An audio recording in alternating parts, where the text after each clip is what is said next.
We are starting a new unit today. It's module number 5. It's called Financial Services, How to Care for Your Cash. So throughout this year, with our high school financial planning program, you have learned all about money management and how to create a budget. You've learned how to borrow money with using a credit card and different loans. And you've also learned about earning power. How can you earn a good paycheck that is going to be able to pay your bills. We've gone through 3 units. I am currently skipping the next unit, which is on investing. And I felt that it was more important for us to look at financial services, how to care for the cash that you make. So we just finished about how you make cash, how you make money, and here's how you can care for your money. Our very first lesson in this unit is going to be talking about checking accounts. So nothing beats the feel of a crisp, new $20 bill in your hand. But as you move towards the real world after high school, you're going to run into situations where handing somebody cash isn't the best option, if it's an option at all. And credit cards, they're not always the best choice either, because you start running up debt on that you have to pay off. And that interest can mushroom into a amount of debt really, really fast. So luckily, there are lots of ways, there are plenty more ways that you can spend and receive money. So in this lesson, you're going to learn about how to use a checking account. So throughout this lesson, we're going to look at using a checking account. So really quickly, I want you to get out a piece of paper. And I'm going to have you brainstorm something for me. So there's a new song you want. New song just came out. Maybe it's Taylor Swift, or I don't know, maybe it's something by One Direction. Whoever your favorite band is, they just came out with a new #1 song. I want you to brainstorm as many different ways as you can to shop for and to pay for this item. Okay, how many different ways do you know of that you could find this new song and buy it for yourself? Brainstorm that, write down as many items as you can in like 2 or 3 minutes. Ready, go. So 2 or 3 minutes is probably elapsed by now if you pause this video and you're done. Let's think about some ways that maybe you have bought items before. Have you ever bought items from a friend? Maybe they have, okay, this is really old school, but maybe they had a CD and you just wanted to buy the CD off of them so you could have the music because they were done with it. Or perhaps you went to a yard sale and bought music, or a discount store like FYE in the mall. Perhaps you could find music at a library sale or online, iTunes, Google Play, Amazon. They all have ways to buy music. So let's type some of these out. You could definitely do it over the internet through like Apple or Google or Amazon. There are so many different music streaming websites that you could purchase this new #1 hit from. You could buy it from a friend. You could find it at a yard sale, or you could find it at a library sale. Perhaps you could find it at a discount store. Now is a great time to talk about pirating music from the internet.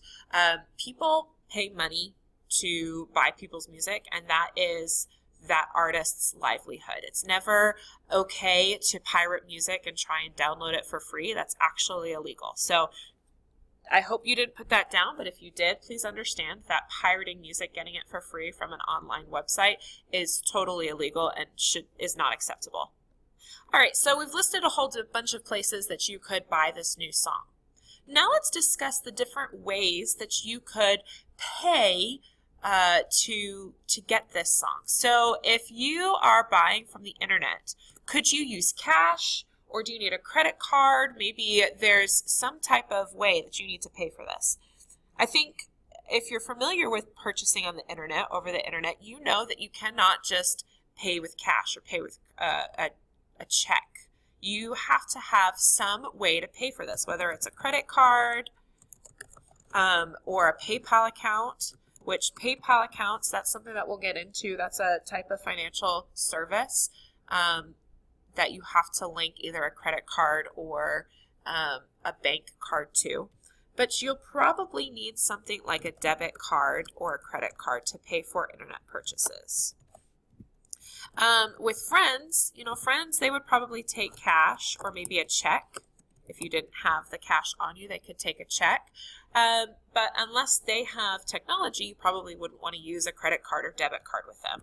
Same with a yard sale. Cash or check is usually preferred at a yard sale. Libraries often have credit card readers, so you could probably use any form of a card, like a credit card, or cash or check. And same with a discount store. You might be able to use a card, debit card or credit card, or cash or check. So you can see there's all of these different ways that we can use and spend our money. There's not just one way, and it's good and important to understand how to use all of these different sources of money.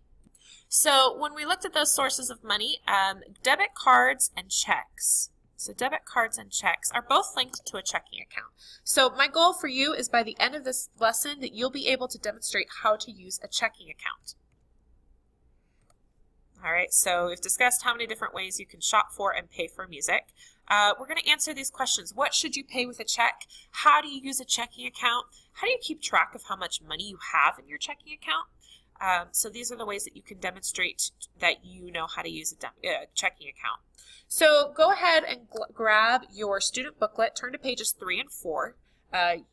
We are going to be working with Jason and Brianna throughout this unit. They are the young people featured in your student guides, and we're going to follow them as they learn about financial services and how to handle their payments. So take a second right now, pause this video, and read about Jason and Brianna. All right, now that you're done reading pages 3 and 4, let's just take a brief overview about Jason and Brianna. Jason's a senior. He has a checking account and a debit card, which kind of looks like a credit card. He is pursuing a career in law enforcement, so he wants to go into law enforcement. Maybe he wants to become a policeman. He's also considering joining the Coast Guard, which is part of America's armed forces. Brianna is a 9th grader, so she's a freshman. So she's starting a new job soon, and she doesn't have a bank account yet. She gets most of her income from the bank of mom and dad. So mom and dad give her money, probably like an allowance right now, but pretty soon that's going to change as she starts a new job. And she likes to receive gift cards for gifts so that she can spend them kind of like a credit card and she doesn't have to carry the cash around. So Brianna knows how to handle gift cards and cash, but she's never had to use other ways to pay for items.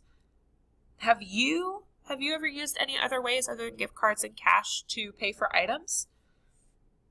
If not, that's okay. That's what we're going to look at today. We are going to find out how checking accounts are used for payments. So again, I'm going to have you pause this video and read pages 4 through 7 on your own in your student guide. 4 through 7, there's information on pages 4 and 5 as to reasons why people might choose to pay for goods and services other than just using cash.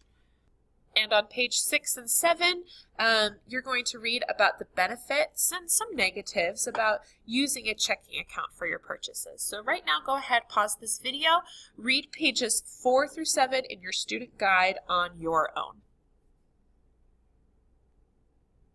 All right, now that you're finished reading, let's talk about some of the ways that credit cards and checking accounts are used. So checking accounts, they're considered a type of demand deposit. They're demand deposit accounts because the account funds, so whatever you have in your checking account, they're accessible to you, the customer, without any advance notice to the bank or credit union, whatever you choose to use. So that means that your money is held securely and safely in a bank, and at any given time, you can write a check or make a debit purchase online or by phone with a debit card in your ATM, or you can go to the bank teller and you can say, I want to use this money.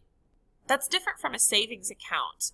Savings account, like people will have tons and tons of money in a savings account, and oftentimes if they want to take a large sum of money out of their savings account, they have to give their bank a little bit of notice just so that the bank has that money on hand. Because even though you give your money to the bank, it might not be on hand for you to use anytime that you want it.